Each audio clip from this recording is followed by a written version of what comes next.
अस्सलाम वालेकुम। पेशी खिदमत है कहानी सलाबो, एपिसोड 11। शाम को 6 बजे हम दोनों एक टैक्सी में बैठकर एहतशामुद्दीन की कोठी की जानिब चल पड़े, जो शहर के एक ऐसे इलाके में वाक़ थी जहां घनी आबादी नहीं थी। कुर्बो जवार में सिर्फ चंद कोठियां और थीं। एहतशामुद्दीन की कोठी उन कोठियों में नुमाया महसूस हो रही थी। बेहद शानदार कोठी थी। उसके गिर्द तकरीबन 4 फरलांग लंबी चौड़ी 4 दीवारी थी, जिसमें पाए बाग, अकबी बाग सभी कुछ थे। शुमाली मगरबी गोशे में गैराज था, जिसमें कई कारें खड़ी रहती। एक अस्तबल भी था, जिसमें रेस के घोड़े रखे जाते। अस्तबल के नजदीक नौकरों की रिहाइश के क्वार्टर थे। एहतशामुद्दीन के बारे में ये बात मशहूर थी कि वो खानदानी रईस नहीं थे, बल्कि उन्होंने खुद अपने कुव्वत बाजू से ये पोजीशन हासिल की, और इस सिलसिले में उन्होंने बड़ी शदीद जद्दोजहद की थी। उनका खानदान बहुत बड़ा था। सारे भाई भतीजे और उनका पूरा कुंबा इसी कोठी में रहता था। टैक्सी से उतरकर हम लोग जिस वक्त कोठी में अंदर दाखिल हुए, तो कुंबे के बेशतर अफराद बाहर बरामदे में बैठे खुशगपियों में मसरूफ थे। हमें देखकर वो सब चौंक पड़े। ये मुसर्रत की बात थी कि नवाब शहाबुद्दीन उस वक्त उन लोगों के दरमियान मौजूद नहीं थे। अलबत्ता वो लड़की हमें नजर आ गई थी, जिसके मुतल्लिक नवाब शहाबुद्दीन ने हमें बताया था कि वो उनके दोस्त की बेटी है, यानी एहतशामुद्दीन की। उन लोगों ने ताज्जुब से हमें देखा। फिर उनमें से एक भारी भरकम शख्स आगे बढ़ाया।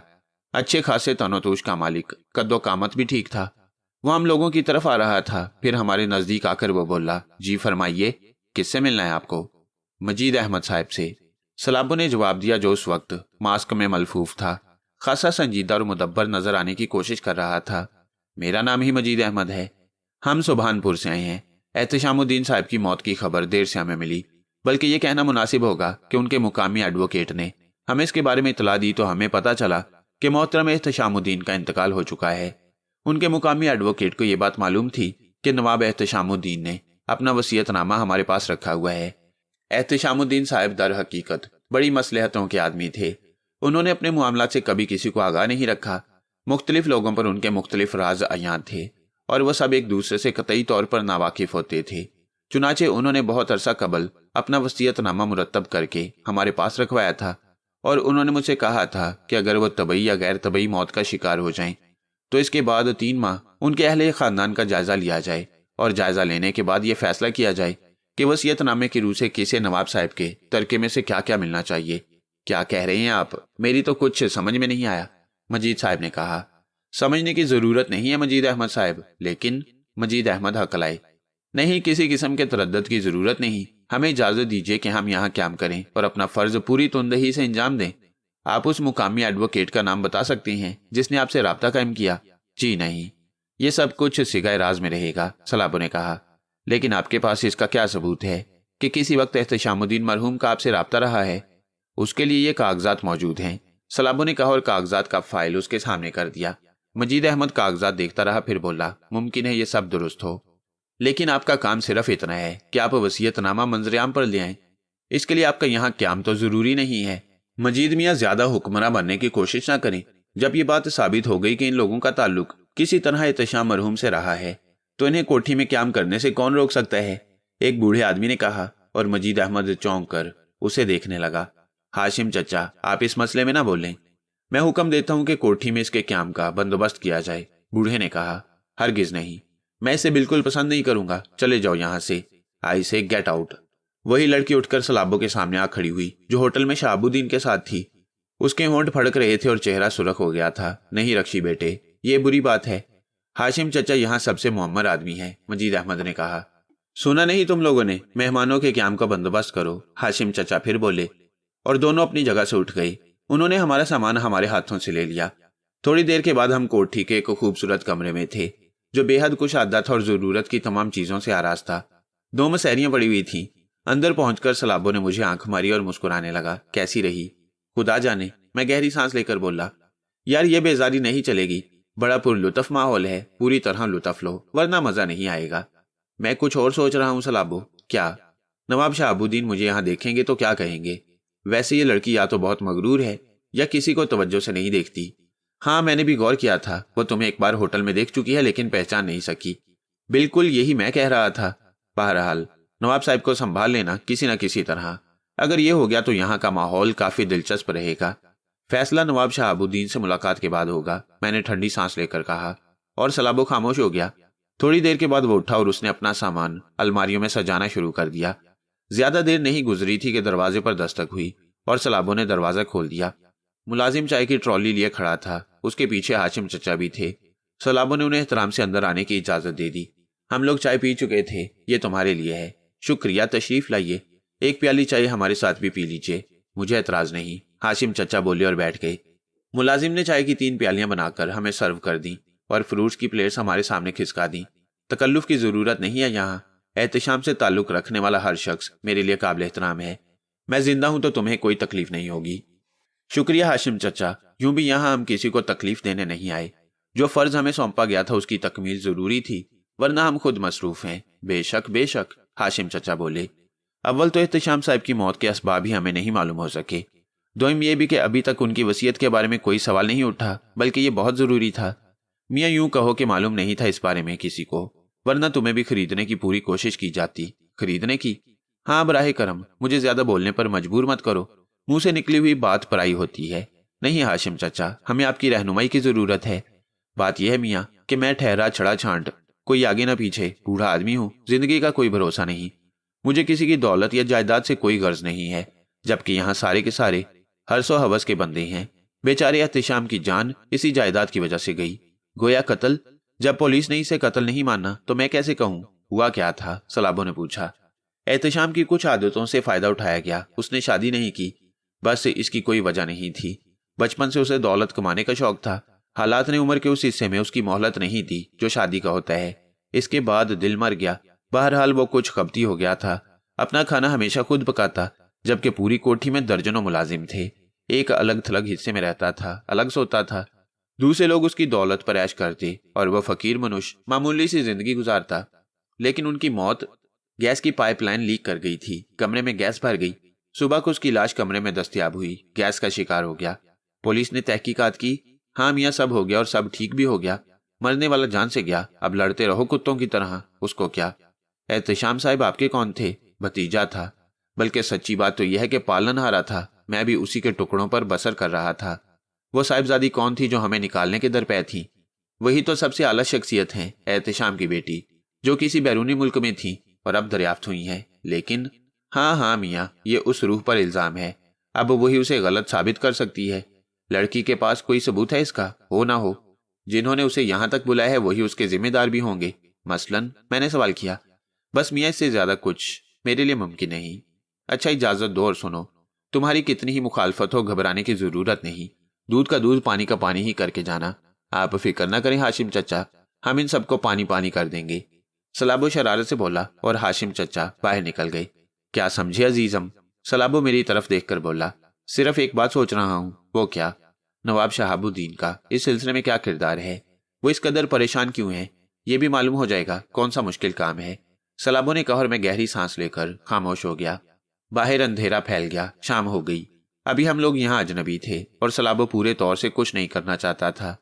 मेरे ज़हन में सिर्फ नवाब शहाबुद्दीन थे। ना जाने उनकी अपनी हैसियत इन लोगों के दरमियान क्या थी। सलाबो आराम करता रहा। फिर उस वक्त रात के तकरीबन 8:30 बजे होंगे जब एक बार फिर कमरे के दरवाजे पर दस्तक हुई। उस वक्त अंदर आने वाले मजीद अहमद साहब थे।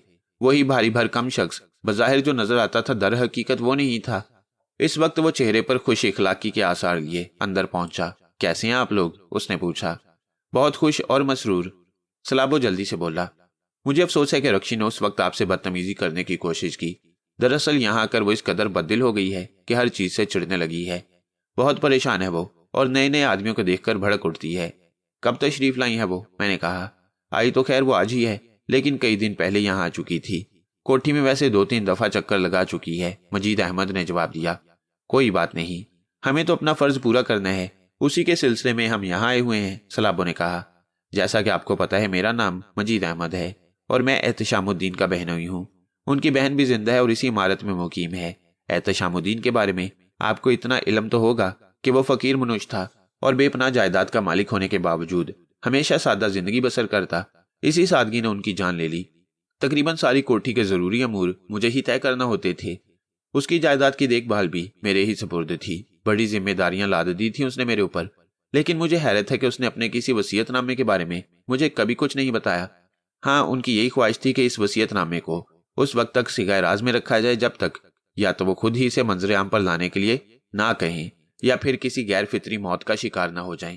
हाँ, उसकी मौत हम सब के लिए इंतहाई गम का बायस है। वैसे आप लोगों की शख्सियत मेरे लिए बहुत पुरस्कार है। अगर वसीयतनामा कोई है तो उसे आप लोग मेरे हवाले कर दें।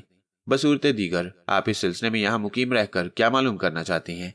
जो कुछ हमें मालूम करना है मोहतरम, उसके लिए इस बात को छुपाना भी बेहद जरूरी है। मालूमात मंजरेआम पर लाकर तो हासिल नहीं की जा सकती, लेकिन क्या इस सिलसिले में भी वसीयतनामे की रूह से तुम काम कर रहे हो? हाँ, यही समझ लें। वसीयतनामे की रूह से तो नहीं, लेकिन जो हदायत हमें बजाते खुद एहतशाम साहब ने दी थी उनके तहत हम ये काम अंजाम दे रहे हैं। लेकिन मुझे तो ये अहमकाना सी बात मालूम होती है, मजीद अहमद ने कहा।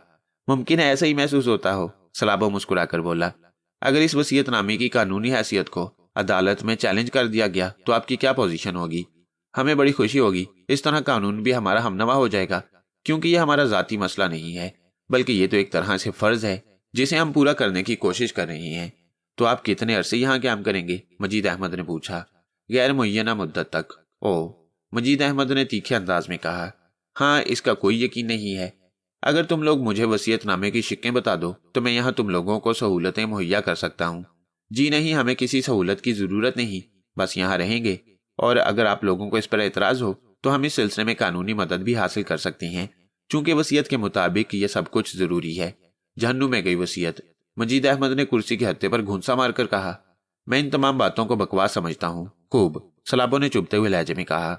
आप एहतशामुद्दीन को फकीर मनुष कहते हैं, उसकी जायदाद पर आप तमाम हजरात ऐश कर रही हैं, लेकिन आप लोगों से इतना नहीं हो सका कि उस कमरे को जिसमें गैस की पाइपलाइन गुजरती है चेक ही कर लिया जाता ताकि यह हादसा ना होता। क्या इतना सा काम आप लोग नहीं कर सकते थे? मजीद अहमद खामोशी से सलाबों को घूरता रहा। फिर उसने नफरत भरे लहजे में कहा, मैं सारी चालें समझता हूँ, मैंने उम्र यूं ही नहीं गुजारी। चालें? मैंने ताज्जुब से पूछा। हाँ, ठीक कह रहा हूँ, मगर कैसी चाल? बेटा, मैंने बड़ी बड़ी दास्तानें पढ़ी हैं, बहुत से जाली वसीयतनामे देखे हैं। मैं समझता हूँ कि किन लोगों का कारनामा है, कौन ये सब कुछ कर रहा है, सब मालूम है मुझे।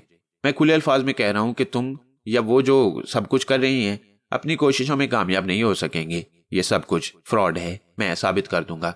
ठीक है, किसने इनकार किया है? वसीयत जाली नहीं है, इस पर मुअज़्ज़ज़ गवाहों के दस्तखत हैं, सलाबों ने कहा। सब कुछ हो सकता है, यहाँ क्या नहीं होता? मजीद अहमद सर हिलाकर बोला।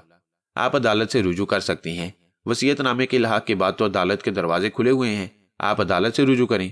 ठीक है, ये सब कुछ होगा और जरूर होगा। मैं इस वसीयत के सिलसिला में अदालत से रुजू करूंगा, लेकिन आप यहाँ क्याम नहीं कर सकते। क्याम तो हमारा यही होगा। आप पहली वसीयत के खिलाफ दरख्वास्त देकर हुक्म इम्तनाई हासिल कर लें। अब तो जब तक सरकारी तौर पर हमें यहाँ से हटने पर मजबूर नहीं किया जाएगा, हम नहीं हट सकते। और मेरी एक और बात भी सुन लें आप, अगर आपने अदालती कार्रवाई करके हमें यहाँ से निकाला तो आप एक बहुत बड़ी मुसीबत में फंस जाएंगे। क्या मतलब? मजीद अहमद सलाबों को घूरने लगा। मतलब साफ है, गैस की पाइपलाइन लीक हो भी सकती थी और नहीं भी हो सकती थी। जब पूरी कोठी की खबरगिरी की जाती है तो क्या उस पाइपलाइन को चेक नहीं किया जा सकता था जिसने आपके उन वर्षा की जान ले ली? ये केस असरे नो खड़ा किया जा सकता है। इससे क्या होगा? पुलिस इस इमारत के चप्पे चप्पे में फैल जाएगी। वो ये जरूर मालूम करना चाहेगी कि इतनी शानदार कोठी के गैस पाइप से गैस किस तरह लीक करने लगी। उसकी बदबू तो बहरहाल फैली ही होगी। साफ जाहिर है कि उसके अजीज उसकी मौत के ख्वाहां होंगे। अजीज क्यों? मजीद अहमद ने पूछा। दौलत के लिए, सलाबों ने कहा, और मजीद अहमद का चेहरा फीका पड़ गया। इसका मतलब है आप लोग हमें धमकी दे रहे हैं? जो भी आप तसव्वुर कर लें, सलाबों ने कहा। अच्छी बात है, लेकिन आप लोग ये समझ लें हर उलझन का एक हल जरूर होता है। हाँ, मुझे अंदाजा है, सलाबों ने कहा, और मजीद अहमद बाहर निकल गया। सलाबों मुस्कुराती निगाहों से मुझे देखने लगा। क्या चक्कर चलाया है मेरी यार? क्यों ख्वामखा की मुसीबत मोल ले रही हो? किसी लंबे चक्कर में ना पड़ जाएं। सलाबों जिंदगी में बहुत से खेल खेलेंगे, क्या इस तरह काम चल सकेगा? अगर नवाब शहाबुद्दीन की बात ना होती तो सब मतलब परस्त हैं यार, किसी को जहन पर इतना मुसल्लत ना करो। ओके, तुम जानते हो मैं बुज़दिल नहीं हूँ, इसके बाद सब ठीक हो जाएगा। वही मुलाजिम हमारे लिए रात का खाना लाया जो चाय लाया था। मेरा नाम गुलाम अली है जनाब, कोई भी जरूरत हो मुझे बुला लिया करें, आपके लिए मखसूस किया गया हूँ। अच्छा गुलाम अली, नवाब शहाबुद्दीन नहीं आए? सलाबों ने अचानक सवाल किया। वो तो आज चले गए हैं, 1 हफ्ते के बाद वापिस आएंगे, गुलाम अली ने जवाब दिया, और फिर वो चला गया। सलाबों मुस्कुराती निगाहों से मुझे देख रहा था। लो, अब तो सुकून मिला। 1 हफ्ते के लिए, मैंने मुस्कुराते हुए कहा, और हम खाने में मसरूफ हो गए। खाने से फारिग होकर सलाबो बोला, इस तरह मजा नहीं आएगा, कोठी में हमारे दोस्तों की तादाद में इजाफा होना जरूरी है। कल से ही कुछ किया जाएगा, आज रात तो आराम करो। काफी रात गई तक हम बातें करते रहे, फिर सो गए। नई जगह थी, उचटती हुई सी नींद आई। रात का ना जाने कौन सा पहर था कि आंख खुल गई। बाहर कुत्तों का शोर सुनाई दे रहा था। बहुत से कुत्ते खौफनाक आवाजों में भौंक रहे थे। मेरी निगाह दूसरी मुसहरी की जानिब उठ गई और दूसरे लम्हे में उछल पड़ा। सलाबो मुसहरी पर मौजूद नहीं था, वो बाथरूम में भी नहीं था, लेकिन दरवाजा अंदर से बंद था। अलबत्ता अकबी खिड़की खुली हुई थी और उस खिड़की में सलाखें नहीं थीं। अचानक दरवाजे पर दस्तक हुई। एक बार, दूसरी बार और फिर तीसरी बार। फिर एक भद्दी आवाज सुनाई दी, दरवाजा खोलो, फौरन दरवाजा खोलो। उठने के अलावा चाराकार नहीं था। मैंने मुसहरी से उतरकर दरवाजा खोल दिया। मजीद अहमद के साथ 3-4 जवान और भी थे, सब मुसल्ला थे। खैरियत? मैंने सर्द लहजे में पूछा। मजीद अहमद अंदर घुस आया। उसने कमरे में रोशनी कर दी। मैं किसी कदर उलझ गया था। मैंने अजीब सी निगाहों से खिड़की की जानिब देखा और चौंक पड़ा। खिड़की बंद थी और सलाबो अपनी मसहरी पर मौजूद था। मजीद अहमद का चेहरा फीका पड़ गया। उसने इधर उधर देखा और सर खुजाने लगा। मैं इस हरकत की वजह पूछ सकता हूँ? मैंने सर्द लहजे में कहा। मुआफ करना, हम एक चोर का ताकुब कर रहे थे। एक मुश्तबा साए को पाए बाग में देखा गया था और उसके बाद वो साए इस कमरे में आ गया। क्यों? मैंने तंजिया अंदाज में कहा। इसके इम्कानात भी थे। वो इसी तरफ आकर निगाहों से रूपोश हो गया है और उसने उस कमरे में दाखिल होकर दरवाजा अंदर से बंद कर लिया है। क्यों मिस्टर मजीद अहमद? मैंने अब किसी कदर बिगड़े हुए अंदाज में कहा। तुम नाराज क्यों हो रहे हो? ये हमारी कोठी है और तुम लोग यहाँ मुअज़्ज़ज़ मेहमानों की हैसियत नहीं रखते, बल्कि मुश्तबा अंदाज में यहाँ आए हो, इसलिए ये कोई ऐसी बात नहीं जिस पर तुम इस कदर चिरागपा हो। मजीद अहमद का लहजा भी बदल गया। ठीक है मजीद अहमद साहब, सुबह को आपसे इस मौजू पर भी गुफ्तगू हो जाएगी।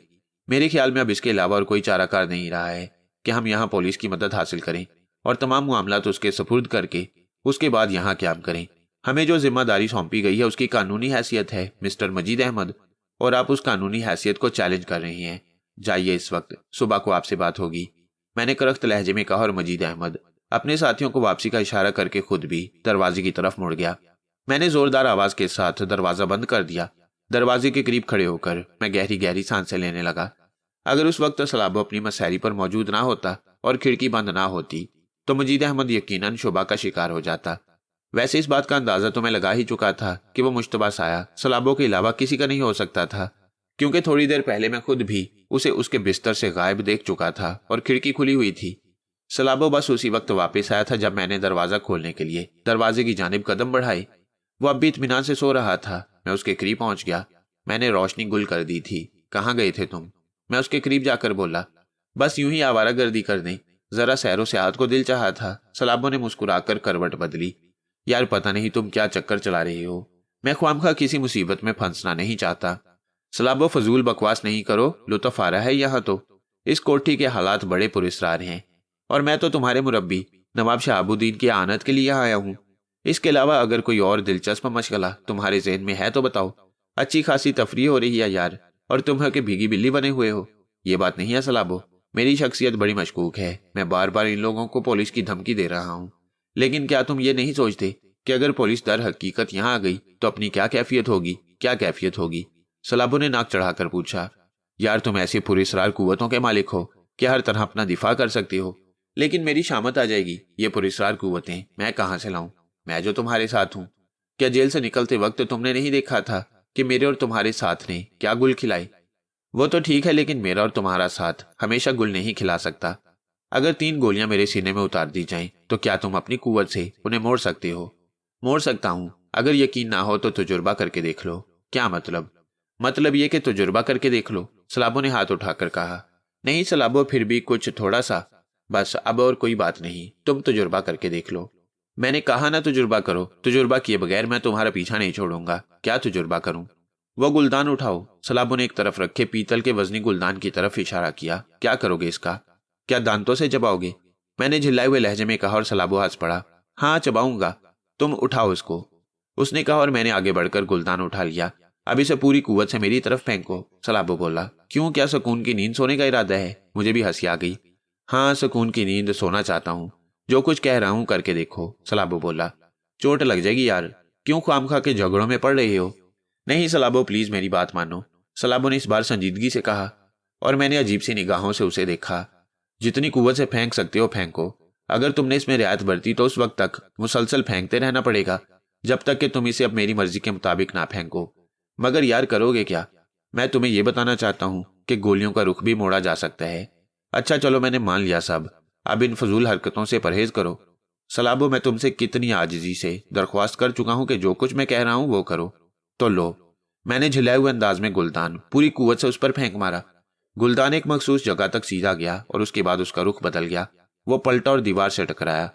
मेरी आंखें हैरत से फैल गई। सलाबो के होंठों पर मुस्कुराहट थी। तुमने देखा ना, अगर तोप का गोला भी फेंका जाए तो वो भी इस तरह रुख बदल सकता है। चुनाचे तुम फिक्र मत करो। मैं ये चाहता हूं कि तुम अपने दिल से हर खौफ को निकाल बाहर करो। अच्छा, वो तो ठीक है, मुझे दरअसल तुम्हारी वो कुव्वत याद नहीं रही थी जिसके तहत तुम चीजें जमीन से उठा लेते हो। बिलाशुबा तुम गोलियों का रुख भी बदल सकते हो, लेकिन मेरे यार एक बात तो सोचो, हम जिस तरह यहाँ दाखिल हुए हैं उसकी कोई कानूनी हैसियत नहीं है। अगर ये लोग पुलिस से राब्ता कायम कर लेते हैं तो पुलिस मुझे पहचान तो लेगी। बाद में तुम हंगामे करते फिरोगे, मुझे यहाँ से निकाल ले जाओगे, हमें कोई दूसरी जगह तलाश करनी पड़ेगी। मकसद वही हुआ कि कोई फायदा तो ना हुआ इन तमाम चीजों से। फायदे नुकसान को हर जगह नहीं देखा जा सकता। नवाब शहाबुद्दीन तुम्हारे मंजूर नजर हैं और बीबी आलिया मेरा मकसद है। हाँ हाँ, तुम्हारा मकसद मैं अच्छी तरह समझ रहा हूँ। रक्षी की बात क्यों नहीं करते? कमाल है, उसकी बात भी करने ही वाला था। मैं तुम्हारी तरह बुजदिल आदमी नहीं हूँ। जिसे पसंद करता हूँ उसके बारे में खुलकर ऐलान करता हूँ। अब तुम अपने आप को देखो, आलिया आलिया लगाए रखते हो और उससे इतने फासले पर पड़े हुए हो। अरे अगर मैं होता तो नवाब शहाबुद्दीन की कोठी में मुस्तकिल ठिकाना जमा लेता। नहीं, कभी नहीं सलाबो। मैं आलिया को पसंद जरूर करता हूँ, लेकिन वो मेरे दिल का दर्द नहीं बन सकी। बस शायद अच्छी लड़की थी, शायद पहला तासुर था मेरे जहन पर, इसलिए असर रह गया। लेकिन अगर तुम ये सोचो कि मैं उसके हसूल के बारे में सोचने लगूं तो ये तुम्हारी बेवकूफ़ी है, मेरी नहीं। बाहर सूरत, ये बात की बातें हैं। मसला रक्षी का भी है। मैं यहाँ कुछ वक्त गुजारना चाहता हूँ और इसके लिए हम बड़े ऐश से गुजारेंगे। जहां तक रही इन लोगों की बात, तो बेफिक्र हो मेरे दोस्त, पुलिस को ये कभी नहीं बुलाएंगे क्योंकि यहाँ की तमाम शख्सियतें मशकूक हैं। क्या मतलब? मतलब ये कि एहतशामुद्दीन की मौत की तस्दीक पुलिस ने जरूर कर दी होगी। इसे एक इत्तफाकी हादसा करार जरूर दे दिया होगा कि मेरा जहन कहता है कि इसमें गड़बड़ जरूर है। कोई ना कोई ऐसी गड़बड़ जरूर है जिसके तहत ये लोग पुलिस को यहाँ बुलाते हुए घबराते हैं और कभी नहीं बुलाएंगे। पुलिस जितने वक्त यहाँ रही होगी इनकी जान भी सूली पर लटकी रही होगी और अब इनका पीछा पुलिस से छूट गया है। तुम कुछ भी कर लो, यहाँ मेरा दावा है कि ये लोग पुलिस को नहीं बुलाएंगे। तो तुम यहाँ करोगे क्या? कहा ना, दूध का दूध पानी का पानी। बल्कि मैंने तो हाशिम चचा से वादा किया है कि यहाँ सबको पानी पानी कर दूंगा। सलाबो ने कहा और मैं थके थके अंदाज में हंसने लगा। मैं अपनी मसैरी पर बैठ गया था। सो जाओ, बस अब सो जाओ, अब कोई गड़बड़ नहीं, सलाबो ने कहा। मगर ये तो बताओ तुम गए कहाँ थे? मैंने पूछा। बड़ी दिलचस्पियां हैं मेरे लिए, एक जगह की बात हो तो बताऊं। रक्षी, हाय रक्षी, यकीन करो सलाबो, सोते में इतनी प्यारी लगती है कि बस दिल कलेजे से बाहर निकलकर धाएं धाएं करने लगता है। और इसके अलावा दूसरे मामलात भी खासे दिलचस्प हैं, लेकिन मैं उस जगह तक पहुंचने में कामयाब नहीं हो सका जहां जाना चाहता था।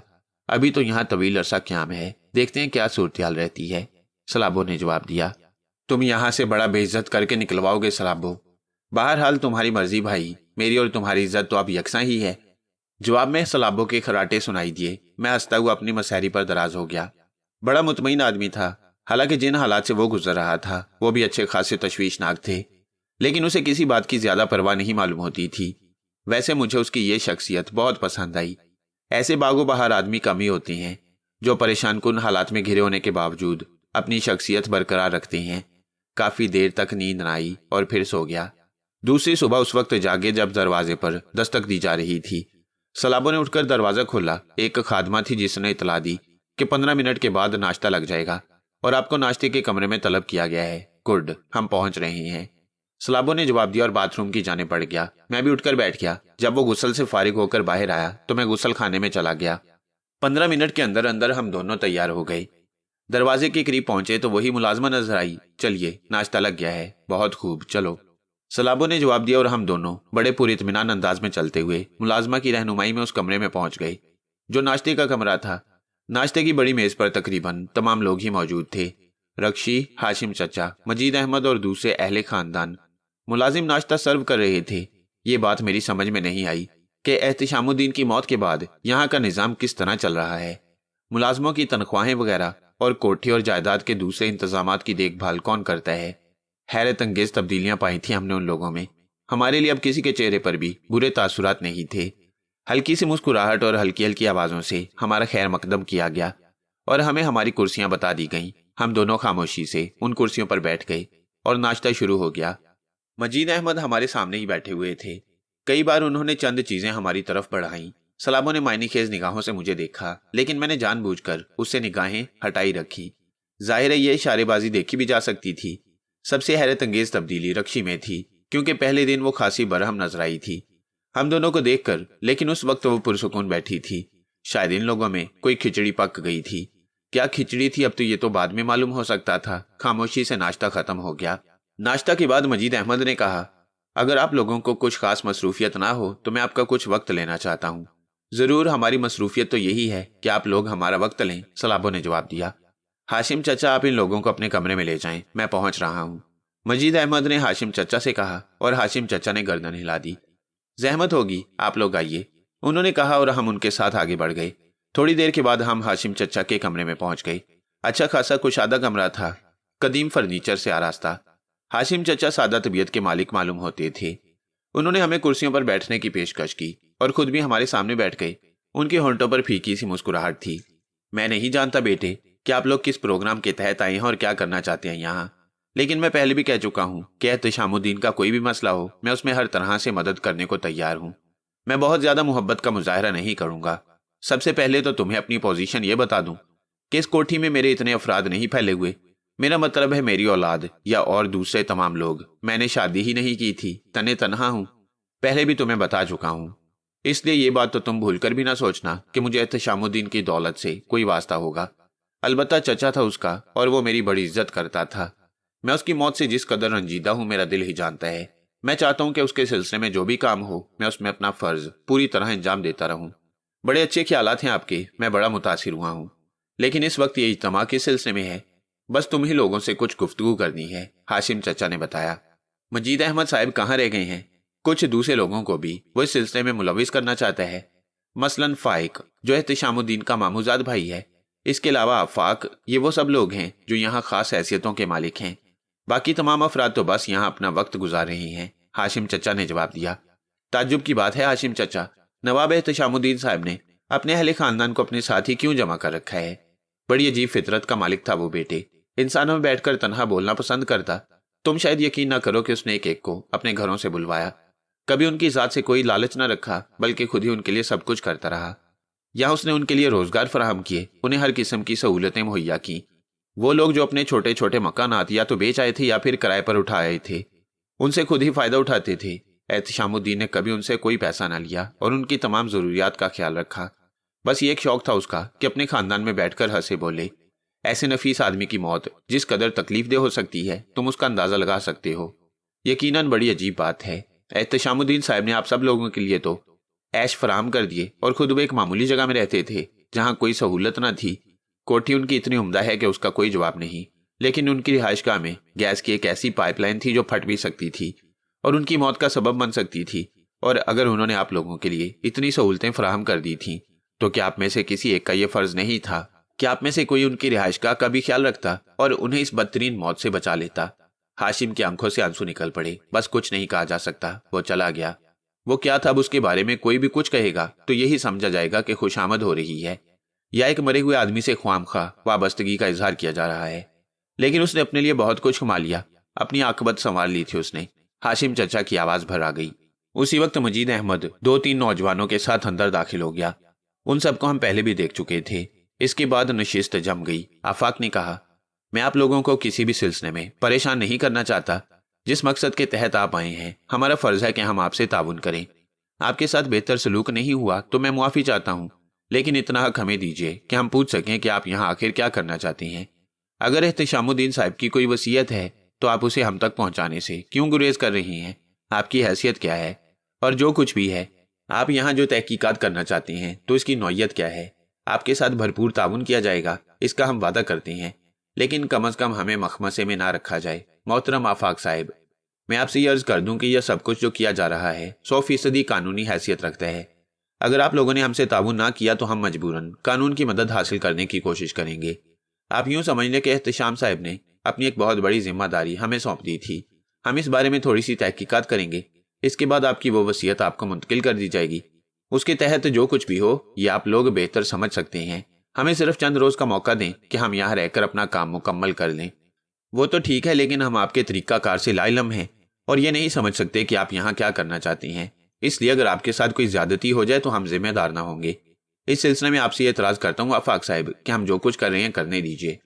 ہاں، اگر آپ ہمیں اپنے لیے کسی طور نقصان دے پائیں تو پھر آپ کا اپنا معاملہ ہوگا، آپ اپنی بچت کے لیے جو دل چاہیں کریں۔ سلابو نے جواب دیا۔ وہ چوہے بلی کا کھیل کھیل رہا تھا۔ وہ جانتا تھا کہ یہ سب کسی نہ کسی طور قانون کی مدد لینے سے کترا رہی ہیں، اس لیے وہ ہمارے خلاف کچھ نہیں کر پائیں گے۔ آفاق گردن جھکا کر سوچنے لگا، پھر بولا، اگر آپ کچھ وضاحت کر دیتے تو سب کا تعاون آپ کو حاصل ہو جاتا۔ مجبوری ہے، ہمارے سپرد ایسی ہی ناخوشگوار ذمہ داری کی گئی ہے کہ ہم دوسروں سے تعاون بھی نہیں حاصل کر سکتے، سلابو نے کہا۔ تاہم اگر آپ کوئی ضرورت محسوس کریں تو ہم حاضر ہیں۔ شکریہ، سلابو نے کہا اور بات ختم ہو گئی۔ سارا دن حسب معمول گزرا، کوئی خاص بات نہ ہوئی۔ رات کو جب سب سو گئے تو سلابو تیار ہو گیا۔ آج میں نے بھی اس کے ساتھ چلنے کی فرمائش کی تھی۔ تھوڑی سی بحث کے بعد میں بھی اس کے ساتھ باہر نکل آیا۔ کمپاؤنڈ میں گہری تاریکی مسلط تھی۔ سلابو نے دروازہ کھولا اور ہم دونوں باہر نکل آئے۔ چاروں طرف گہرا سناٹا طاری تھا۔ چہار دیواری کے پھاٹک پر صرف چوکیدار رہتا تھا اور رات کے اس حصے میں یقینی طور پر وہ بھی سوتا ہوگا، اس لیے ہمیں اس کی بھی فکر نہیں تھی۔ ہم دونوں دبے پاؤں تیزی سے چلتے ہوئے اس حصے کی طرف بڑھ رہے تھے جدھر ان لوگوں کے بیان کے مطابق احتشام الدین کا قیام تھا۔ تھوڑی دیر کے بعد ہم اس حصے میں پہنچ گئے۔ وہ عمارت تاریکی میں نہائی کھڑی تھی جس میں بقیہ لوگ رہتے تھے۔ سلابو نے جیب سے ایک ٹارچ نکالی۔ نہ جانے اس کا انتظام اس نے کہاں سے کیا۔ ٹارچ کی ہلکی سی روشنی میں وہ آگے بڑھ کر عمارت میں داخل ہو گیا جو احتشام الدین کی قیامگاہ کے طور پر استعمال ہوتی تھی۔ میں خاموشی سے اس کا ساتھ دے رہا تھا۔ مجھے نہیں معلوم تھا کہ سلابو کیا چاہتا ہے۔ میری ملاقات رکشی سے ہوئی۔ میں نے اسے ہوٹل کے بارے میں پوچھا اور اسے یہ بھی پوچھا کہ کون شخصیت اس کے ساتھ تھی، تو اس نے جواب دیا، انکل فراست۔ ہاں، وہ جو اس دن ہوٹل میں ان کے ساتھ تھے، انکل فراست ہی تو مجھے یہاں لائے تھے۔ اس بار رکشی مجھ سے مخاطب تھی۔ وہ ملاقات بھی کاروباری تھی، میں نے کہا، لیکن تم نے انہیں دوسرے نام سے پکارا تھا۔ وہ تعارف حاصل کرنے کی ایک کوشش تھی۔ میں انہیں ان کے نام سے نہیں جانتا تھا۔ میں نے یہ بات یہاں کسی کو نہیں بتائی۔ تم شکل سے ہی ذہین لگتی ہو، سلابو جلدی سے بولا، پھر کہنے لگا، لیکن اس وقت تم یہاں کیسی آئیں؟ تمہارا تعاقب کرتے ہوئے تم نے ہمیں اس طرف آتے دیکھ لیا تھا۔ ہاں، میں اوپری منزل کے کمرے میں ہوں اور میرے کمرے کی کھڑکی اسی طرف کھلتی ہے۔ یہ بتائیں آپ کون سے ملک میں رہی ہیں؟ نہیں بتاؤں گی، اس وقت تک نہیں بتاؤں گی جب تک آپ مجھے اپنی کارروائیوں کے بارے میں نہیں بتائیں گے۔ چلیے، اس میں بھی کوئی حرج نہیں ہے۔ میں دعوے سے کہہ سکتی ہوں کہ تم یہاں جاسوسی کر رہے ہو۔ آپ کا یہ دعویٰ درست ہے۔ وکیل جاسوس تو نہیں ہوتے، ہم ہیں۔ کیا قانون اس کی اجازت دیتا ہے؟ یہ سوال قانون سے کریں۔ کیا مطلب؟ مطلب یہ کہ ہم دو اجنبی یہاں گھس آئے ہیں، لیکن یہاں کا کوئی شخص ہمارے سلسلے میں قانون کی مدد لینے پر آمادہ نہیں۔ آخر کیوں آپ نے سوچا؟ سلابو نے سوال کیا اور رکشی پریشانی گاہوں سے اسے دیکھنے لگی، پھر بولی، یہ بات تو ہے۔ آپ نے اس کی وجہ پر غور کیا؟ ابھی تک نہیں کیا، اب کریں۔ تمہارے خیال میں کیا وجہ ہو سکتی ہے؟ صرف ایک، اور وہ یہ کہ تمہارے ڈیڈی کو قتل کیا گیا ہے۔ قاتل اس کوٹھی میں موجود ہے اور یہاں کوئی نمایاں حیثیت رکھتا ہے۔ وہ چالاکی سے اس قتل کو اتفاقی حادثہ قرار دے چکا ہے، لیکن پولیس کو یہاں سے دور رکھنا چاہتا ہے۔ اسے خوف ہے کہ کہیں پولیس کو کوئی سراغ نہ مل جائے، اسی لیے ہم سے بے پناہ نفرت کے باوجود وہ پولیس کو ہماری طرف متوجہ نہیں کرنا چاہتا۔ خدا کی پناہ، تم نے تو میرے ذہن کو بھٹکا دیا۔ میں نے تمہیں حقیقت سے روشناس کرایا ہے۔ کیا اس طرح تمہاری زندگی خطرے میں نہیں ہے؟ رکشی نے سوال کیا۔ ہے، لیکن ہمیں نقصان پہنچانے کی کوشش نہیں کی جائے گی۔ اگر میرے ڈیڈی کو قتل کیا گیا ہے تو پھر ان کے قاتلوں کا پتہ لگنا چاہیے۔ میں خلوص دل سے تمہارے ساتھ ہوں۔ کیا واقعی؟ سلامو نے پوچھا۔ ہاں، 100%۔ ثبوت دو اس کا۔ بتاؤ کیسے؟ یورپ میں تم کہاں تھی؟ بیلجیم میں، وہیں پیدا ہوئی اور وہیں پرورش پائی۔ میری ماں بھی مقامی تھی، ڈیڈی ان سے شادی کر کے انہیں وہاں لے گئے۔ وہاں میری ماں نے زندگی گزاری۔ شکریہ، اس سوال کا کوئی مقصد نہیں تھا، بس میں تمہارے خلوص کو آزمانا چاہتا تھا۔ میں تمہارے ساتھ بھرپور تعاون کروں گی۔ تو پھر آؤ، میں تمہیں کچھ ایسے ثبوت فراہم کروں جس سے تمہیں میرے شبے کی تصدیق ہو جائے۔ سلابو نے کہا۔ کہاں چلو گے؟ واپس اسی جگہ جہاں احتشام الدین صاحب کی موت واقع ہوئی، سلابو نے کہا۔ رکشی تیار ہو گئی۔ سلابو نے مجھے آنکھ سے اشارہ کیا اور ایک بار پھر ہم اس حصے کی طرف چل پڑے۔ تھوڑی دیر کے بعد ہم اندر داخل ہو گئے۔ ٹارچ سلابو کے پاس محفوظ تھی۔ وہ رکشی کو لیے ہوئے کمرے میں آیا اور کہنے لگا، یہی کمرہ تھا نا جہاں احتشام الدین صاحب کی لاش پائی گئی؟ ہاں، لوگوں کو یہی کہنا ہے، میں تو ظاہر ہے یہاں موجود نہیں تھی، رکشی نے کسی قدر افسردگی سے کہا۔ باہر طور، مس رکشی، آپ دیکھ رہی ہیں کہ اس کمرے میں ایسا کوئی رکھنا یا سوراخ نہیں ہے جہاں سے ہوا کا مناسب گزر ہو سکے، حتیٰ کہ روشن دان کو بھی مکمل طور پر بند رکھا گیا ہے، اور سب سے بڑی بات تو یہ ہے کہ یہاں ایئر کنڈیشن بھی نہیں لگا ہوا۔ آخر احتشام الدین صاحب خود کو اس قدر تکلیف دینے پر کیوں آمادہ تھے؟ میں مانتا ہوں کہ لوگوں کے کہنے کے مطابق وہ فقیر منوش تھے اور اپنی آسانیوں کا زیادہ خیال نہیں رکھتے تھے، لیکن یہ جگہ تو بڑی گھٹن کی جگہ ہے۔ یہاں کسی انسان کا مستقل رہنا بڑا مشکل کام ہے۔ اگر یہاں کچھ کھڑکیاں ہی ہوتی تو شاید وہ حادثہ نہ ہوتا۔ وہ روشن دان جس کے سامنے سے پائپ کی لائن گزر رہی ہے، ایسا نہیں ہے کہ اس سے روشنی یا ہوا باقاعدگی سے اندر آ سکے۔ اسے نہ جانے کیوں بند رکھا گیا ہے۔ اب آپ ذرا اس میز کو یہاں رکھ کر اوپر آئیے۔ 1 منٹ میں اس پر کرسی رکھ دوں، سلابو نے کہا۔ میز پھر روشن دان کے قریب رکھ لی گئی، پھر اس پر کرسی رکھ کر سلابو اس پر چڑھ گیا۔ آئیے مس رکشی، آئیے۔ او، میں گر نہ پڑوں؟ نہیں نہیں، آئیے۔ عبد القدوس، تم ذرا اس کرسی کو پکڑ لو، سلابو نے میری طرف رخ کر کے کہا، اور مجھے ہنسی آ گئی۔ میں نے کرسی کو پکڑ لیا اور رکشی اس پر چڑھ گئی۔ اب میں پائپ لائن پر روشنی ڈال رہا ہوں۔ مس رکشی، آپ ذرا اس جوائنٹ کو دیکھیے۔ کیا یہ بات آپ کی علم میں ہے کہ یہ جوائنٹ حال ہی میں گیس کے اس پائپ میں لگوایا گیا ہے؟ میرے علم میں تو نہیں ہے، لیکن ظاہر ہے گیس یہیں سے لیک کر رہی تھی۔ جوائنٹ لگوانا ایک فطری امر تھا تاکہ گیس مزید لیک نہ کرتی رہے۔ ٹھیک کہا آپ نے، لیکن ان حالات میں فوری طور پر پائپ لائن کی مرمت کرانا ضروری تو نہیں تھا، بلکہ کوئی ٹیپ وغیرہ لگا کر اس لیکیج کو روکا جا سکتا تھا۔ لیکن جوائنٹ لگوانا ضروری سمجھا گیا، البتہ وہ صحیح طور پر نہیں لگا۔ 1 منٹ ذرا مجھے بھی جگہ دیکھنے دیں تاکہ میں آپ کو صحیح صورتحال بتا سکوں، سلابو نے کہا اور خود بھی کرسی پر چڑھ گیا۔ رکشی نے دیوار پکڑی تھی۔ سلابو نہ جانے کیا کرتا رہا، پھر اس کی آواز سنائی دی، دیکھیے یہ جوائنٹ اتنا ڈھیلا ڈھالا ہے کہ فوری طور پر کسا بھی نہیں گیا۔ مقصد صرف یہی تھا کہ فوری طور پر سوراخ کو ڈھک دیا جائے، جو بذات خود پائپ لائن میں نہیں ہوا بلکہ کیا گیا ہے۔ کیا مطلب؟ رکشی حیرت سے بولی۔ آپ دیکھیں نا، یہ پائپ لائن اتنی پرانی بھی نہیں ہے کہ گل سڑ جائے، بس اس کے نئے پن نے ہی مجھے اس کی طرف متوجہ کیا۔ آپ دیکھ رہی ہیں نا کہ یہ پائپ بالکل نیا ہے، حتیٰ کہ اس پر زنگ کا بھی کوئی نشان نہیں۔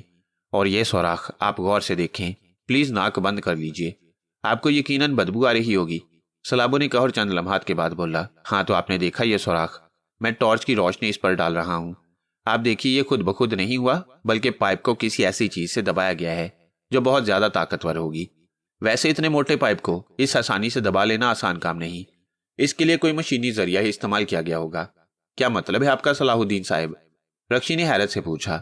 یہی کہ پائپ لائن میں سوراخ کیا گیا ہے، جان بوجھ کر کیا گیا ہے تاکہ گیس لیک ہو کر اندر آئے، اور اس وقت آئے جب احتشام الدین صاحب کمرے میں سو رہے ہوں۔ اس کا مطلب ہے، مطلب صاف ہے، گیس کے ذریعے احتشام الدین صاحب کو قتل کیا گیا ہے، جان بوجھ کر قتل کیا گیا ہے، اور اس کے بعد اس پائپ پر جوائنٹ چڑھا دیا گیا تاکہ لوگ اس پر زیادہ توجہ نہ دے سکیں۔ لیکن جناب، کیا یہاں کی پولیس بالکل ہی ناکارہ ہے؟ یہ تو ایک ایسی بات ہے جسے ہر شخص مار کر سکتا ہے، رکشی نے حیرت سے کہا۔ مس رکشی، یہاں کی پولیس ناکارہ تو نہیں ہے، لیکن ناکارہ کر دی جاتی ہے۔ کیا مطلب؟ بس اس سے زیادہ میں آپ کو اور کچھ نہیں بتا سکتا۔ آئیے، مجھے صرف یہ ثبوت دینا تھا آپ کو کہ احتشام الدین صاحب اتفاقیہ حادثے کا شکار نہیں ہوئے، بلکہ… سلابو ایک دم خاموش ہو گیا۔ اس کے حلق سے تحیر آمیز آواز نکلی، پھر تیز لہجے میں بولا، کون ہے؟ کون ہے؟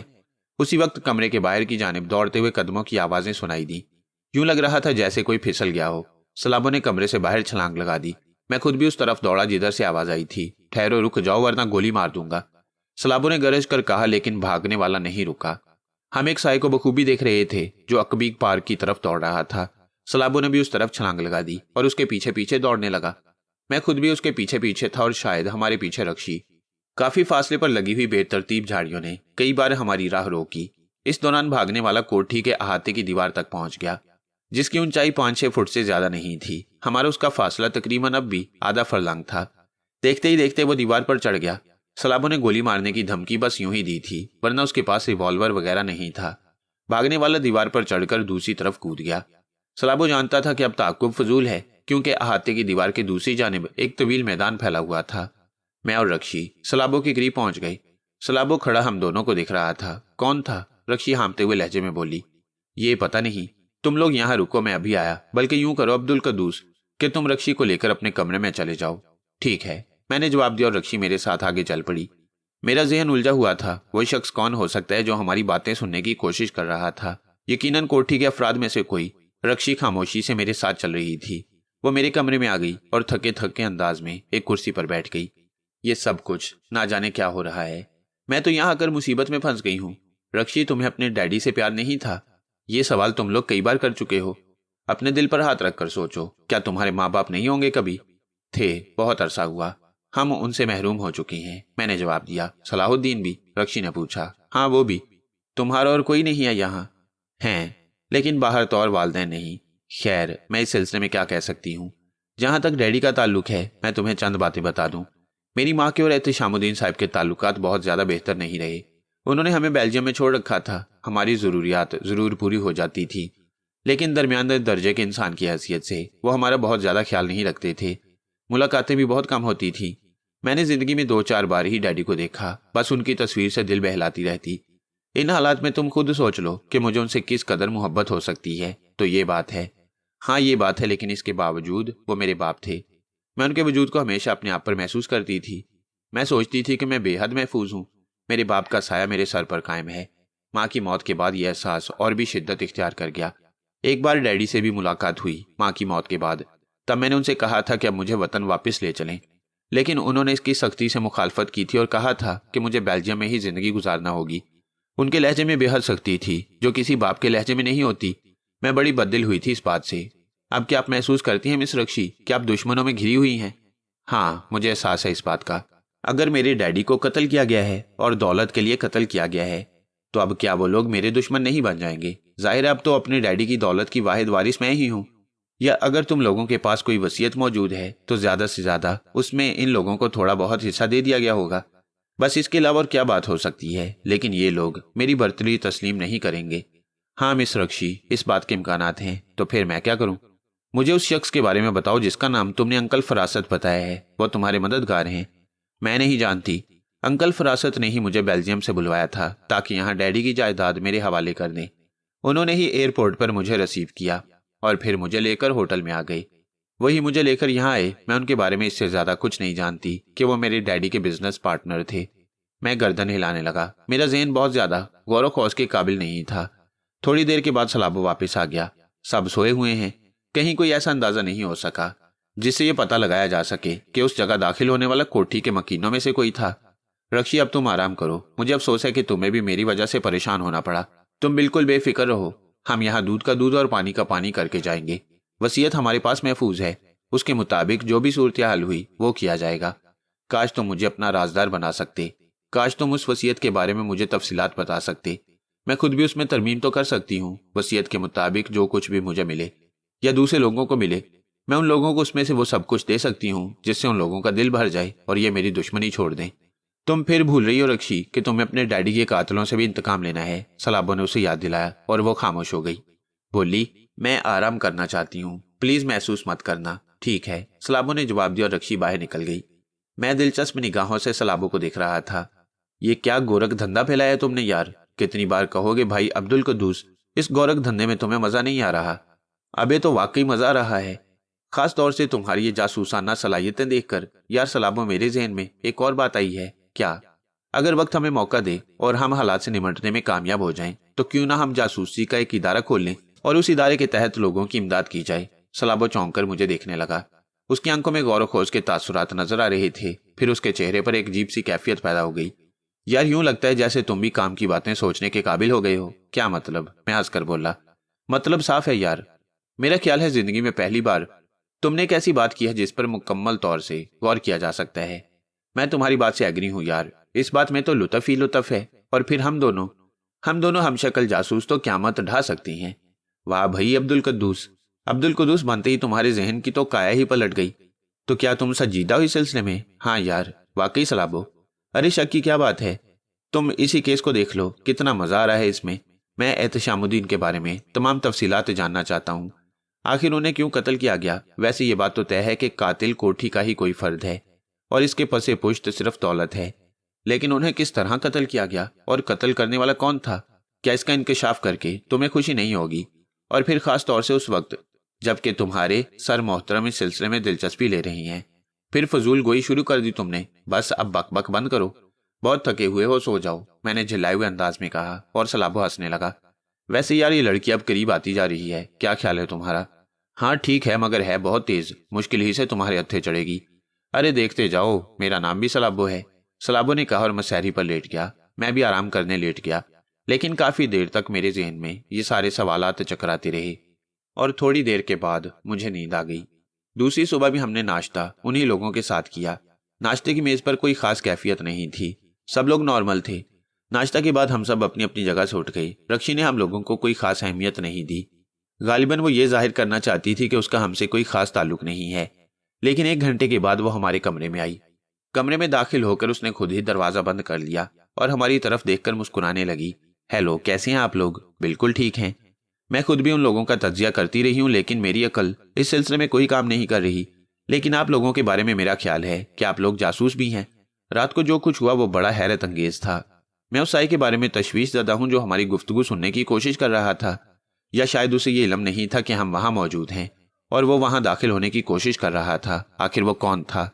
यकीनन एहतशामुद्दीन के कातलों में से कोई एक, सलाबो ने जवाब दिया। कौन हो सकता था वो, और उस वक्त आने से उसका क्या मकसद हो सकता था? ज़ाहिर मिस रक्षी, इस सिलसिले में हमें कोई इल्हाम तो हो नहीं सकता। क्या कहा जा सकता है? रक्षी बोली, मुझसे क्या चाहते हैं आप लोग? कुछ नहीं मिस रक्षी, बस यही काफ़ी है कि हम लोग यहाँ पर आपको अपना साथी समझते हैं। ठीक है, लेकिन वो वसीयत कब मंजर-ए-आम पर आएगी? उसके लिए किसी वक्त का तयन नहीं है। क्यों? इस बारे में कुछ नहीं कहा जा सकता मिस रक्षी, मगर मेरे ख्याल में आप लोग मुझसे भी ज्यादती कर रही हैं। ये बात ठीक है ना? क्यों मिस रक्षी? इसलिए कि जब मैं आप लोगों के साथ शामिल हूं तो कम अज कम मुझे तो उस बारे में कुछ मालूमात हासिल हो जाएंगी मिस रक्षी।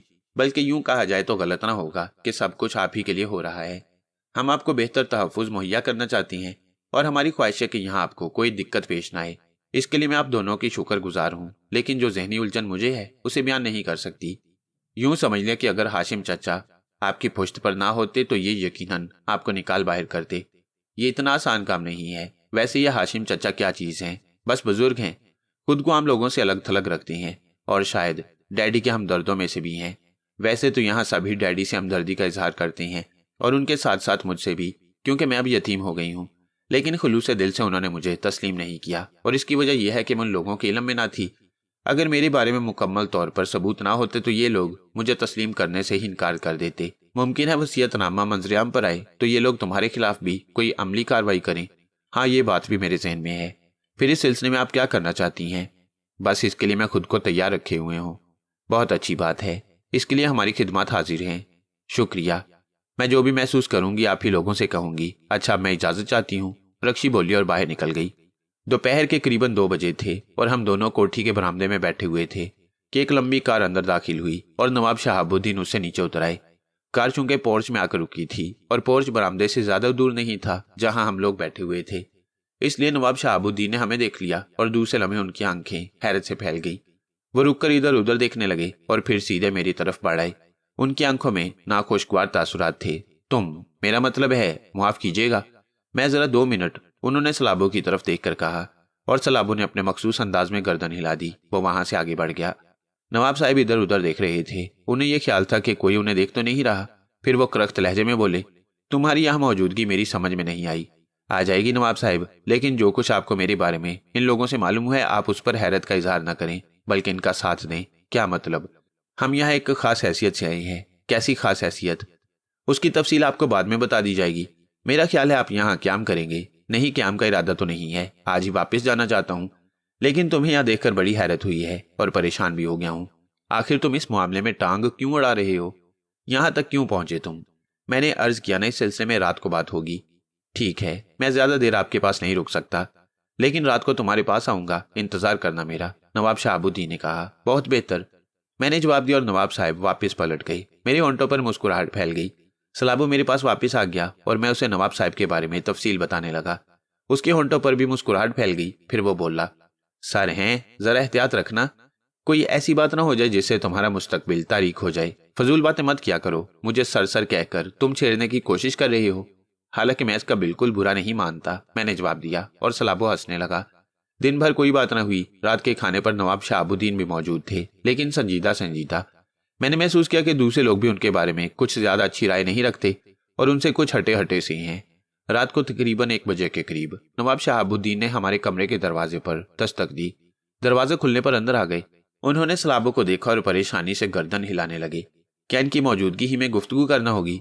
हाँ, ये मेरा जिगरी दोस्त है और ये समझ लीजिए कि आपसे या किसी से भी जो भी बात होगी वो बाहर तो और इन तक पहुंच जाएगी, इसलिए इनसे कुछ छुपाना बेकार है। इन हालात के बारे में भी ये सब कुछ जानते हैं? नवाब साहब ने पूछा। हाँ, जाहिर है, हम दोनों ही यहाँ आए हैं। मैंने तुम्हारे बारे में तफसीलात सुन ली हैं। तुम क्यों मुसीबत में फंस रहे हो? ख्वामखा किसी अजाब का शिकार हो जाओगे। इस मसले में तुम्हारी टांग अड़ाने की वजह अभी तक समझ में नहीं आई। वजह आप हैं नवाब शहाबुद्दीन साहब, मेरी बजाय सलाबो ने कहा और नवाब साहब चौंक कर उसे देखने लगे। मैं? हाँ, आप। लेकिन क्यों? मामूली सी बात है नवाब साहब, और वो ये कि सलाबो आपका नमक हलाल करना चाहता है। वो नमक जो उसने चंद रोज आपकी कोठी में रहकर खाया था। मगर भाई, ये मसला ऐसा नहीं है कि इसमें नमक हलाल करने की कोशिश की जाए।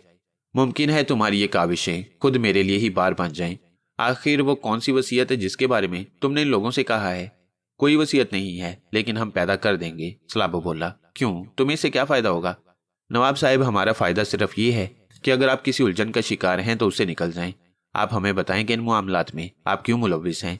वैसे हमें इल्म है कि आप यहाँ अंकल फरासत के नाम से पहचाने जाते हैं। इससे हमने ये नतीजा खस किया है कि आप यहाँ नए नए मुतारिफ हुए हैं, गालिबन एहतशामुद्दीन साहब के दोस्त की हैसियत से, जो उनकी लड़की से वाकिफ थे, सलाबो बोला। हाँ ठीक है, लेकिन जहां तक रक्षी का ताल्लुक है, रक्षी ने खुद ही मुझसे राब्ता कायम किया था और उसने इस बात की ख्वाहिश जाहिर की थी कि वो अपने अहले खानदान में वापस जाना चाहती है। मुझे इल्म था कि एहतशामुद्दीन की एक बेटी बेल्जियम में परवरिश पा रही है। चुनांचे ये मेरी जिम्मेदारी बन जाती थी कि मैं उसे यहाँ तक पहुंचाऊं, और मेरे खलूस का नतीजा ये निकला कि ये लोग इस बात पर मुझसे नालाए हैं कि मैंने एक ऐसी शख्सियत उन पर मुसल्लत कर दी है जो इस जायदाद में बंटवारा कर सकती है, नवाब शहाबुद्दीन ने कहा, और सलाबो गर्दन हिलाने लगा। फिर उसने कहा, एक बात पूछूं नवाब साहब? हाँ जरूर।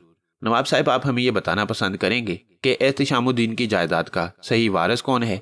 सही वारिस तो ये लड़की ही है। एहतशामुद्दीन ने अहले खानदान की निगाह में शादी नहीं की, लेकिन इस लड़की की माँ से उसने जरूर शादी कर ली थी। इसके सबूत मौजूद हैं। ये सबूत आपके पास हैं? हाँ हाँ, मैंने कहा ना, एहतशाम ने मुझे इसके बारे में खुद बताया था। उसका ख्याल था कि वो लड़की को अपने अहले खानदान से दूर रखे ताकि उसकी तालीम और तरबियत मुनासिब तरीके से हो सके।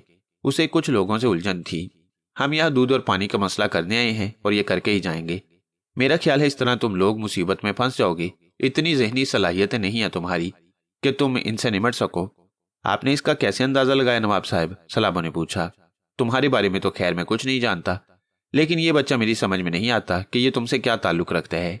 ये यकीनन उलझन में फंस जाएगा। सादा सा मासूम सा आदमी है, नवाब साहब ने मेरी तरफ इशारा करके कहा, और सलाबो मुस्कुराने लगा। आप यूं समझ लें कि इस मासूम से आदमी का वास्ता ही आपसे था और हम दोनों इसलिए आपके लिए काम कर रहे हैं। मेरे लिए कोई काम करने की जरूरत नहीं बरखुरदार। तुम लोग अपने मामलात के खुद जिम्मेदार होगे। अगर मुझसे कभी पूछा गया कि मैं तुमसे वाकिफ हूं तो मैं नावाकिफियत का इजहार कर दूंगा। नवाब साहब गुस्सीले लहजे में बोले। ये हमारे हक में बेहतर होगा नवाब साहब, सलाबो ने जवाब दिया, और नवाब साहब उसे घूरने लगे। तुम्हारे बारे में तो मुझे कुछ मालूम करना पड़ेगा। तुम्हारी शख्सियत मुझे मशकूक नजर आती है, नवाब साहब ने कहा, और सलाबो हंसने लगा। ऐसा करें, अभी हमारे केस को पेंडिंग में रखें नवाब साहब। जब यह मसला हल हो जाए उसके बाद आप हमारे बारे में जिस तरह चाहें मालूमात हासिल कर लें। मैंने तुम्हें आगाह कर दिया है। अगर किसी उलझन में फंस गए तो मुझसे किसी मदद की तवक्को न रखना। नवाब साहब ने गुस्सीले लहजे में कहा। नहीं रखेंगे नवाब साहब। नवाब साहब, आप कोई फिक्र न करें और हमें अपने दोस्त के बारे में बताइए। वो बहुत बड़ा स्मगलर था, बैनुल अक़वामी स्मगलर। दरअसल मैं उसे जहनी मरीज कह सकता हूँ। यूरोप में वो कतई औरत परस्त नहीं था। बीवी की मौत के बाद उसकी सारी तवज्जो बेटी पर थी। यह हकीकत है कि रक्षी ने बड़े नाजो नोम में परवरिश पाई है। मेरी उससे बेल्जियम ही में मुलाकात हुई थी। एक कारोबारी सिलसिले में ही मैं बेल्जियम गया था, और इस बात का एतराफ़ करने में मुझे कोई आर नहीं कि जिस कारोबारी उलझन में मैं फंस गया था उसका हल आसान नहीं था। फिर इत्तफाक़ी तौर पर एक होटल में मेरी मुलाकात एहतशामुद्दीन से हो गई। हम वतन होने की हैसियत से वो खुद मुझसे मिला। मैं उसके इखलाक और तर्ज गुफ्तगू का दिल से कायल हो गया। फिर उस वक्त तो उसने मुझे अपना गर्विदा बना लिया जब उसने मेरे एक बहुत बड़े मसले को अपने असर और रसूख से काम लेकर सुलझा दिया। मेरे लिए भला उससे बेहतर आदमी और कौन हो सकता था। चुनाचे मेरे और उसके दरमियान ताल्लुकात बढ़ते चले गए और इस हद तक पहुंच गए कि बिल आखिर उससे मेरा कारोबारी राब्ता कायम हो गया। मैंने और उसने मुश्तरका सरमाए से कुछ कारोबार शुरू किए। मैं उसके बारे में नहीं जानता था। मैं उसकी हकीकत से नावाकिफ था। मैं नहीं जानता कि वो करोड़ों रुपए का माल स्मगलिंग के जरिए इधर से उधर करता रहता है। बिलाशुबा वो इसी अंदाज में दौलत भी कमाता था। मुझे अच्छी तरह एहसास हो गया था कि उसकी दौलत मुझसे 1000 गुना ज्यादा है। चुनाचे मैं उसे मरूब भी रहने लगा। मैं उसके मंसूबों में रुपया लगा देता, वो इसका बाकायदा कारोबारी हिसाब रखता। बाहर तौर ये बाद में इंकशाफ हुआ कि वो स्मगलर है, और उस वक्त हुआ जब इंटरपोल उसके अड्डों पर छापे मारने लगी। उसका तमाम माल पकड़ा गया और वो अरबों रुपए का मकरूज हो गया। उसकी दौलत और असासे जब्त कर लिए गई। यहाँ उसके पास ज्यादा सरमाया नहीं था और उसका बड़ा कारोबार बैरूनी ममालिक में ही था, और सबका सब जब्त हो चुका था। मैंने ये खबरें सुनी तो हैरान रह गया। बेल्जियम में मेरी मुलाकात उसके अहले खानदान से भी हुई थी, जिनमें ये लड़की रक्षी भी थी, लेकिन ये मुलाकात बहुत सरसरी थी। लड़की मेरे नाम से वाकिफ नहीं थी, जबकि मेरा कारोबार, मेरा मतलब है जिसमें मैं उसके साथ शरीक था, मेरे असल नाम से ही था। मुझे ये खबरें मिली तो मैंने उससे मुलाकात की। वो उन दिनों यही था। اس نے مجھے اپنی پریشانی کی داستان سنائی۔ میرا سرمایہ ڈوب ہی گیا تھا، لیکن عزت کے بھی لالے پڑ گئے، کیونکہ اب قرض خواہ اسے اور اس کے پارٹنروں کو تلاش کر رہے تھے۔ اس نے مجھ سے درخواست کی کہ اس کی لڑکی کو بیلجیم سے بلا دوں اور ایک مصنوعی نام سے بلاؤں۔ اس نے کہا تھا کہ وہ یہاں کی جائیداد جو اس نے رکشی کے نام سے بنائی تھی فروخت کر کے میری رقم ادا کر دے گا، لیکن اس کے لیے اس کی بیٹی کی یہاں موجودگی ضروری ہوتی۔ مجھے سرمایہ کی تو زیادہ پرواہ نہیں تھی، بس یہ علم ہوا تھا کہ انٹرپول اس کے شریک کاروں کو بھی تلاش کر رہی ہے اور یقیناً ریکارڈ میں اسے میرا نام بھی ملے گا۔ میں نے اسے تعاون کیا کیونکہ یہی میری گرفتاری کا باعث بن سکتا تھا۔ چنانچہ میں نے اسے تعاون کیا اور رکشی کو یہاں بلا لیا، لیکن اس دوران جب میں نے یہ سب کچھ کر لیا تو وہ گیس کے حادثہ کا شکار ہو گیا۔ لڑکی یہاں آ گئی اور میرے پاس مقیم تھی، لیکن اب میں دوسرے مخمصے میں پھنس گیا ہوں۔ اگر انٹرپول مجھ تک پہنچتی ہے تو میری پوزیشن صاف کرنے والا کوئی نہیں۔ اگر وہ زندہ ہوتا تو مجھے پریشانی نہ ہوتی۔ یہ صورتحال ہے سلابو جس کی وجہ سے میں پریشان ہوں۔ مجھے علم نہیں کہ میرا ریکارڈ انٹرپول کے ہاتھ لگا یا نہیں، کم از کم صورتحال ہی معلوم ہو جاتی۔ اگر انٹرپول کے پاس میرا نام بھی پہنچ گیا تو میں مصیبت کا شکار ہو جاؤں گا، نواب صاحب نے کہا۔ سچائی ان کے چہرے سے عیاں تھی، ان کی پریشانی ایک ٹھوس حیثیت رکھتی تھی۔ میں بھی الجھن میں پھنس گیا۔ بھلا اتنے بڑے بین الاقوامی معاملے کو سنبھالنے کی میں کیا صلاحیت رکھتا تھا؟ اس سلسلے میں تو سلابو بھی ان کی کوئی مدد نہیں کر سکتا تھا۔ کافی دیر تک میں کچھ سوچتا رہا، پھر میں نے گہری سانس لے کر کہا، واقعی یہ تو بڑی الجھن کی بات ہے نواب صاحب، مجھے بتائیے میں اس سلسلے میں کیا کر سکتا ہوں؟ احتشام الدین کی موت کا راز اگر سمجھ میں آ جاتا تو ساری مشکل حل ہو سکتی تھی۔ میں یہ ثابت کر سکتا تھا کہ اس کے اس کالے دھندے سے میرا کوئی تعلق نہیں۔ میں اس کے سفید کاروبار میں اس کا شریک تھا۔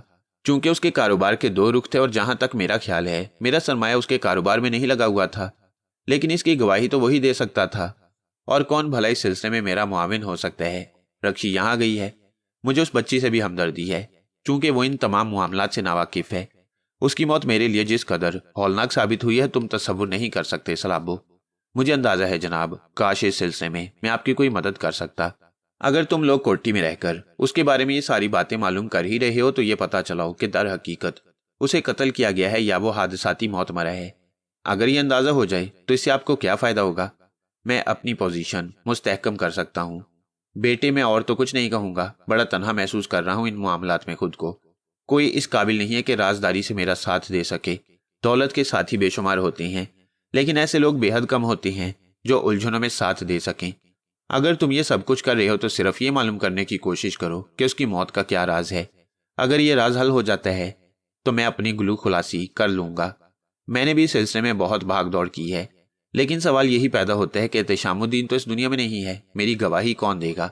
اگر ہم اس کے قاتلوں کو پکڑنے میں کامیاب ہو جاتے ہیں تو بات کسی حد تک بن جاتی ہے۔ نواب صاحب اس سلسلے میں آپ مطمئن ہو جائیے اور اپنی تمام تر جد و جہد ترک کر دیجیے۔ میں احتشام الدین کے قاتل کو ضرور گرفتار کروا دوں گا۔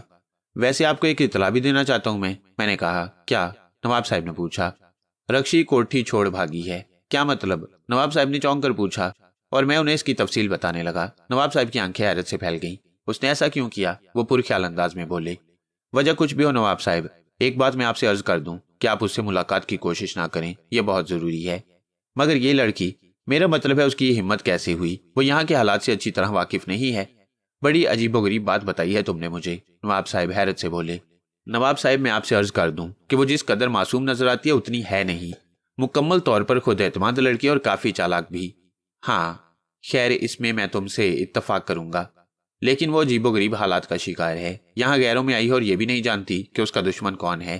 میں چونکہ اس سے بس اسی حد تک دلچسپی رکھتا ہوں کہ میرے اپنے معاملات کسی طرح نمٹ جائیں، اسی لیے میں اسے اپنے گھر نہیں لے جا سکتا۔ میں نے سوچا کہ اس کو اپنے ہاں لے جانے سے حالات بگڑ بھی سکتے ہیں، میرے اہل خاندان میری طرف سے مشکوک ہو جائیں گے۔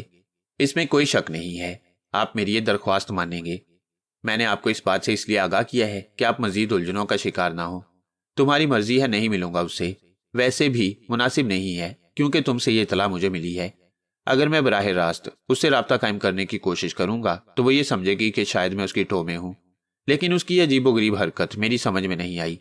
کسی کی سمجھ میں نہیں آئی ہے نواب صاحب، لیکن سمجھ میں آ جائے گی۔ اچھا بھائی بیٹے، تم میرے لیے جو کچھ کر رہے ہو کم از کم اس جذبے کی میں دل سے قدر کرتا ہوں، اور اگر اپنی الجھنوں سے نکل سکا تو خلوص دل سے تمہارا شکریہ ادا کروں گا۔ بس نواب صاحب، ان تمام چیزوں کی ضرورت نہیں ہے، میں نے کہا، اور پھر نواب صاحب ہاتھ ملا کر باہر نکل گئے۔